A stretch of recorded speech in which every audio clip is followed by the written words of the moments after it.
ഡൽഹി ഹൈക്കോടതി ഹൈക്കോടതിയിൽ ഓർഡർ കിടക്കുകയാണ്. നവംബർ 31 വരെ തൊടാൻ പാടില്ല. ഈ നവംബർ 31 വരെ, നവംബർ 30 വരെ, 30 അതിൻ്റെ അടുത്തൊരു തീയതിയാണ്, അവരെ പിണറായിക്ക് നടക്കാം, ഒരു കുഴപ്പമില്ല. ആ തീയതി കഴിയുമ്പോൾ പിണറായി അറസ്റ്റിലാവും. അപ്പം നിങ്ങൾക്ക് ഈ പരാതി ഉണ്ടാവില്ല. അതുവരെ നിങ്ങൾ ക്ഷമിക്കും, നവംബർ മാസം വരെ. ഏതാ അത് വലിയ കാര്യമുണ്ടോ? നീ RS നേതാവെന്ന് പറഞ്ഞാൽ ആരാ? അങ്ങനെ ഇന്ത്യ രാജ്യത്ത് ഏറ്റവും പ്രമുഖമായ രാഷ്ട്രീയ കക്ഷിക്ക് പിന്തുണ കൊടുക്കുന്ന രാഷ്ട്രീയ സ്വയം സേവാ സംഘിൻ്റെ ഏറ്റവും വലിയ നേതാവാണ് അദ്ദേഹം. ഈ ADG പോയി കണ്ടത് ഇന്ത്യയിലെ 2ാമത്തെ ആളെയാണ്. അങ്ങനെ ഒരു വ്യക്തിയെ പോയി കാണുന്ന സ്പെഷ്യൽ ബ്രാഞ്ച് ഒരു പോലീസ് ഉദ്യോഗസ്ഥ എന്നതിൽ അയാളുടെ ആവശ്യമാണ്. കേരളത്തിലെ അവസാന പ്രശ്നങ്ങൾ ചർച്ച ചെയ്യാൻ പോലും അദ്ദേഹത്തെ കാണുന്നത് നല്ലതാണ്. ഈയിടെ അതിപ്പം RS നേതാവിനെ കണ്ട കുഴപ്പമാണ്, ഭയങ്കര കുഴപ്പമാണ്, സമ്മതിച്ചു. ഈ പാണക്കാട് തങ്ങൾക്ക് എന്നാ സ്വർഗം വല്ലതും ഉണ്ടോ? അങ്ങനെ പോയി കാണുന്നത് എന്തിനാ? അതെന്താ പറയാത്തത് നിങ്ങൾ? പാണക്കാട് തങ്ങളെ കാണാം, കുഴപ്പമില്ല. RS നേതാവിനെ കണ്ട കുഴപ്പമാണ്. ആ വർത്തമാനം പറയുന്നു ശരിയല്ല. നിങ്ങൾ പറയുന്നു രണ്ടും കൂടെ പറയും, നമുക്ക് ചർച്ച ചെയ്യാം. ഇതിവിടെ എന്താ സംഭവം? ഇവിടെ ഇടതുപക്ഷം തകർന്ന് തരിപ്പണമായി. കമ്മ്യൂണിസ്റ്റ് പാർട്ടിക്ക് തുടരാൻ കഴിയും. ഇനി ഒരു പാർട്ടി എന്നതിൽ തുടരാൻ കഴിയാത്ത നിലയായില്ലേ? ആ പാർട്ടിക്ക് സപ്പോർട്ട് ചെയ്തുകൊണ്ട് പ്രതിപക്ഷം, ആന്റണിയുടെ കോൺഗ്രസ് പ്രതിപക്ഷ നേതാവിന് ഉത്തരവാദിത്വമില്ലേ? ഇവിടെ പ്രതിപക്ഷം ഉണ്ടോ? പിണറായി വിജയനും പ്രതിപക്ഷവും ഒന്നാണ്. അപ്പം ഇനി എന്താ രക്ഷ? ഏക രക്ഷാമാർഗം ഇന്ത്യൻ പ്രധാനമന്ത്രി മോദിജി നേതൃത്വം കൊടുക്കുന്ന BJPയെ ആശ്രയിക്കുക എന്നതല്ലാതെ കേരളത്തിലെ സാധാരണക്കാരായ ജനങ്ങൾക്ക് ഒരു രക്ഷയുമില്ല. ആധികാരികമായിട്ട് പറയാൻ ഞാൻ ആഗ്രഹിക്കുക, ഒരു സംശയവും വേണ്ട. അല്ല, എന്തു ചെയ്യും? ഇപ്പം ജീവിക്കണ്ടേ? 5.5 ലക്ഷം കോടി കടവാ,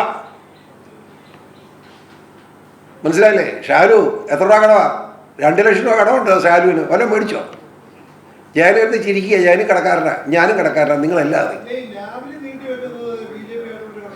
അത് കോടതിയാണ്, അതെ കോടതിയാണ്, സുപ്രീം. അതെന്താ സംഭവം എന്ന് ചോദിച്ചാൽ, വക്കീലന്മാരെ മാറി വെച്ച് 40 കോടിയായി ഇപ്പം ലെവലിംഗ് കേസ് മാറ്റിവെക്കുന്നതിന് വേണ്ടി കേരള സർക്കാരിന് ചിലവ് പോരെ. 42 കോടി വലിയ തെറ്റാണ്. അതും നീങ്ങുന്നുണ്ടോ? ധൈര്യമായിട്ടുണ്ടോ? ഈ ഡിസംബറിന് മുമ്പ് പിണറായി വിജയൻ ജയിലിൽ പോകും. നിങ്ങൾ എഴുതിയിട്ടോ?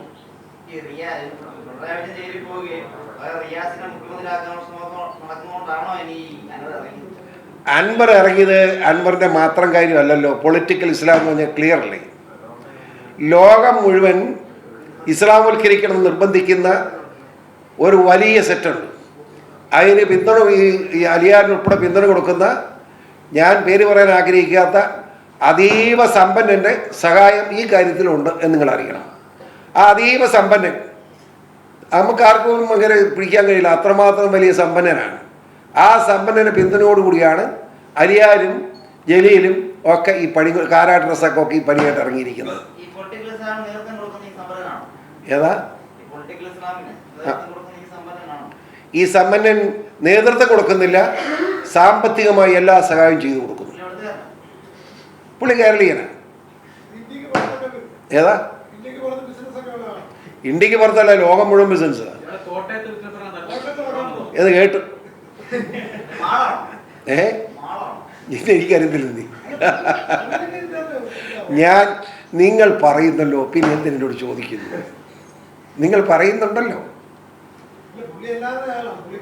അതായത് എനിക്കറിയാവുന്ന എല്ലാം അറിയാവുന്ന എൻ്റെ ആളാ, എനിക്ക് കുഴപ്പമൊന്നുമില്ല. ആ ബിസിനസ്സിന് എല്ലാവരും ആളാകും, പക്ഷേ അദ്ദേഹത്തിന് വിശ്വാസത്തിന് ഒരാളുടെ ആളാകാനേ കഴിയൂ. അത് പൊളിറ്റിക്കൽ ഇസ്ലാമാണ്. അതാ പ്രശ്നം.